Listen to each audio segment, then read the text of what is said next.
Be careful, said Robert.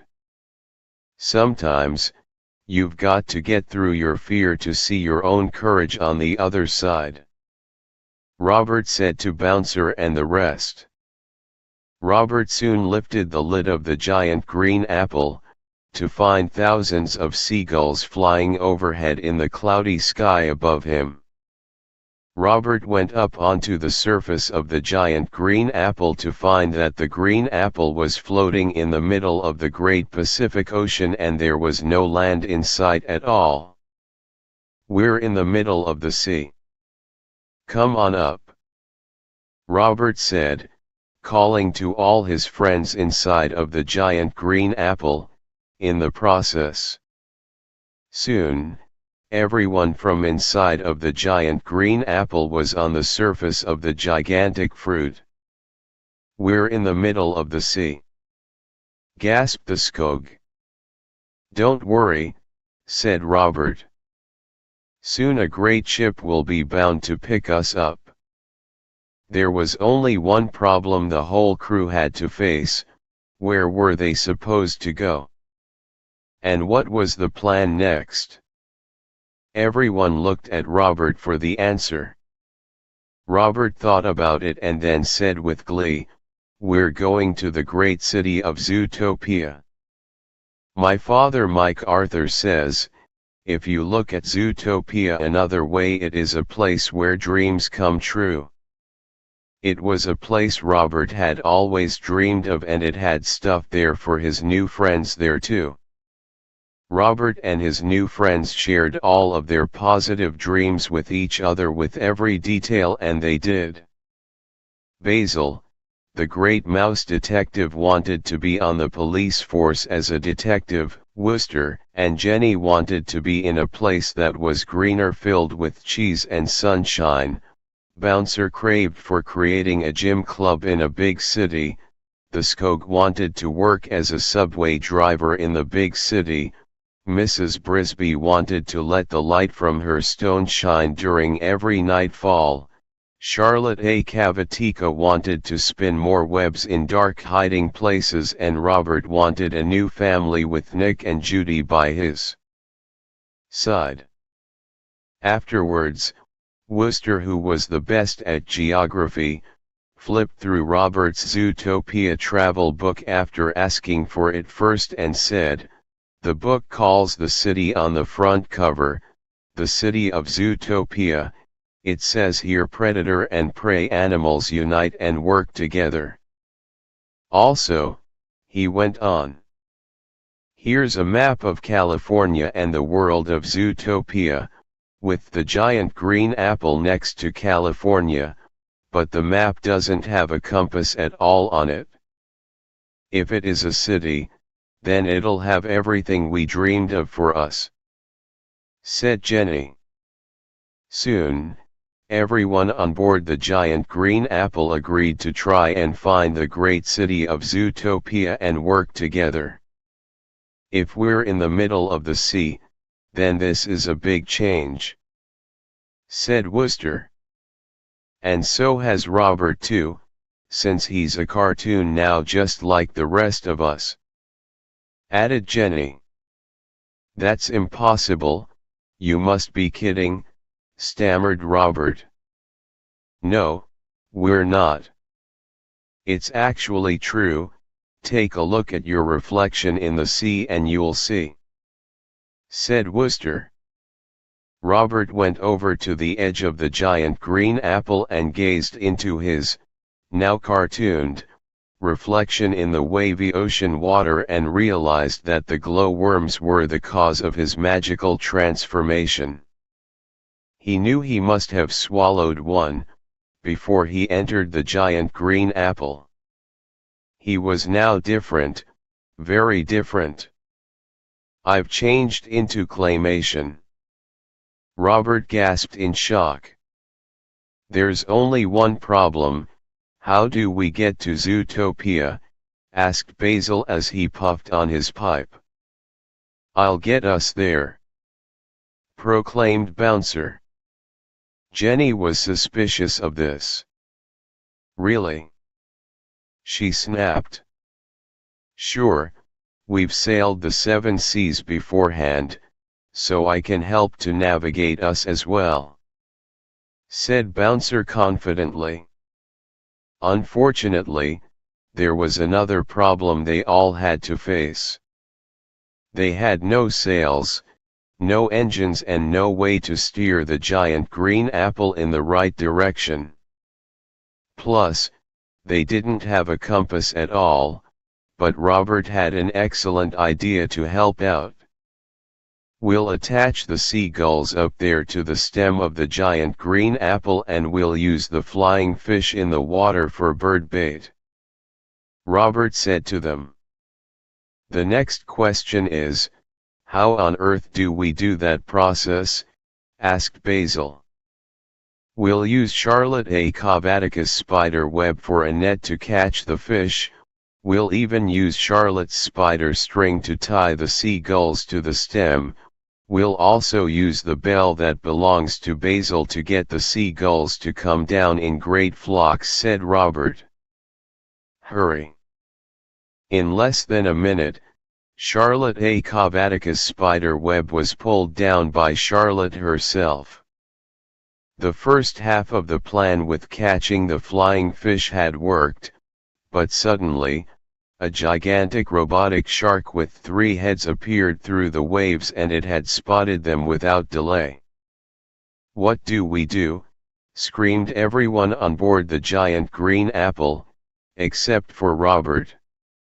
"We must catch the seagulls, it's our only chance," Robert screamed in terror. Shaking with fear, Robert's friends on board the giant green apple emptied the flying fish all over the surface of the giant green apple, while Bouncer called for the seagulls to come down to eat the fish, using Basil's bell, as he rang it loudly. Soon every single seagull came flying straight down and soon were all caught inside Charlotte's spider web. Then, the entire crew on board gave a helping hand and tied the spider strings around all the necks of every seagull they had caught. The next half of the plan had worked as well, but the shark was almost upon them. "Seagulls away!" shouted Bouncer, as the net was removed from the seagulls and the giant green apple was lifted out of the ocean water straight into the air. However, the 3-headed shark had launched a harpoon from one of its heads, but it was no match for the teamwork of those on board the giant green apple. They dislodged the harpoon and hurled it back into the jaws of the 3-headed beast, which soon exploded into tiny bits afterwards. They all were safe, and the green apple was soaring into the clear blue sky. Everything we did was part of the brilliant plan of Robert himself, Charlotte A. Cavaticus said to the others. "I say 3 cheers for Robert," shouted Basil happily. "Hip hip hooray! Hip hip hooray! Hip hip hooray!" They all shouted for Robert in celebration. "Zootopia, here we come!" shouted Bouncer as he steered the giant green apple in a certain direction, high above the ocean clouds. Afterwards they were on their way to the city of Zootopia. The giant green apple kept on going higher and higher, until it reached a certain level in the sky where the sun shines bright.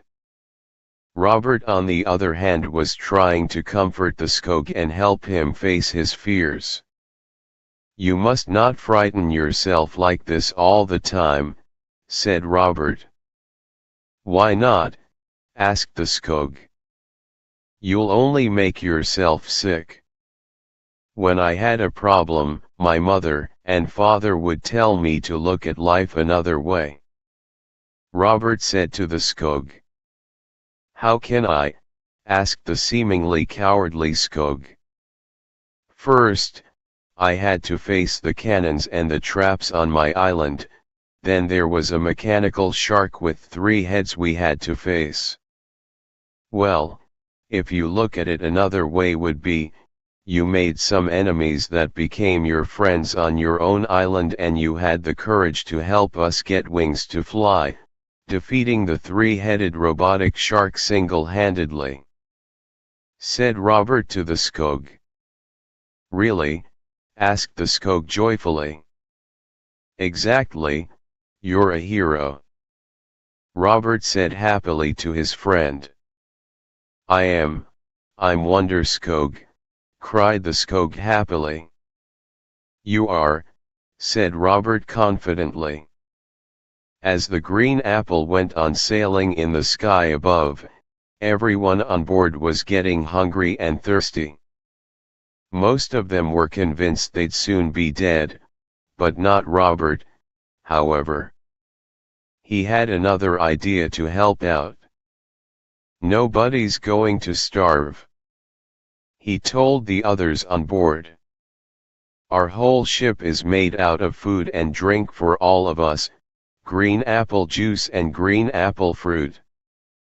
Our only chance to have food or drink now, is to use moderation with this green apple for survival and not eat up too much of it so we can still have a ship to sail with," said Bouncer to the others. "Robert, you've done it," cried Basil with joy. "This mammoth fruit is precisely what we need for survival." Soon they were all back inside of the room inside of the giant green apple having lots of fun, eating and drinking the green apple fruit and juice inside of it, which they made together. There was music from Basil's violin, songs of original creation from everybody's inventive and creative mind, dancing and food fights, and everyone inside was happy. They even remembered to use moderation too. By sunset the party was over, and by night time everyone was fast asleep except for Robert and Charlotte A. Cavatica, who were having a conversation together privately on Charlotte's new spider web. "I'm very glad you're kind to me most of all," Robert whispered to Charlotte. "Maybe this is because you were kind to me first," Charlotte whispered to Robert. "You were the spider in my window," Robert said to her. "Yes, I was," she said to Robert. "I always thought Charlotte A. Cavatica died at the fair, ever since I read Charlotte's Web," said Robert. "Maybe this is because of the magic of the 3 magic green glowworms I had swallowed, which made me become her afterwards. I had swallowed 3 of them, that I cannot help or change," Charlotte said to Robert. "Why don't you give attention to the rest of the crew?" asked Robert curiously. "It's in their nature to be afraid of me, all mice are like that, it can't be helped," Charlotte A. Cavatica said sadly. "I'm very sorry to hear that. I mean, since I went to live with those 2 nasty ladies, they hated me," Robert said sadly to Charlotte.